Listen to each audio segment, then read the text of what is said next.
जब दोस्त ही दरिंदे बन जाएं, तब आखिर इंसान किस पर भरोसा करे।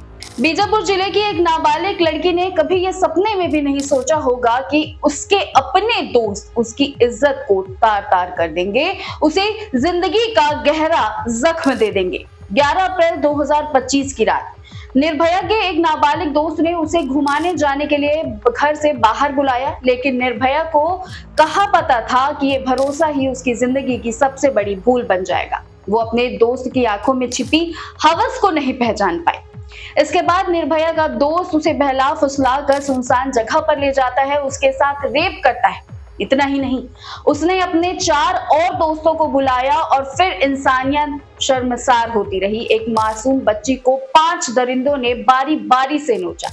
उसे 5 दोस्त आपस में मिठाई की तरह बांटते रहे। हैवानियत की हद से पार जा चुके ये दरिंदे भूल चुके थे कि उसकी दोस्त एक इंसान है, उस पे भरोसा करके उसके साथ आई है।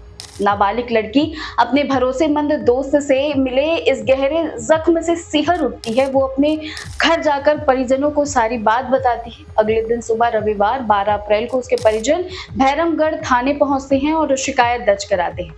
इस मामले में पुलिस ने 5 आरोपियों को गिरफ्तार कर लिया है। एक आरोपी नाबालिग है। पीड़िता अस्पताल में भर्ती है, इस वक्त उसका इलाज जारी है। लेकिन सवाल आज समाज से है, जब अपनी ही दरिंदगी पर उतर जाएंगे तो आखिर इंसान किस पे भरोसा करे। सोचिए, उस पल वो बच्ची क्या महसूस कर रही होगी, डर, दर्द और टूटा हुआ भरोसा। आप अपनी राय कमेंट सेक्शन में जरूर बताएं और ऐसे ही अपडेट्स के लिए वैम छत्तीसगढ़ को सब्सक्राइब करना ना भूलें।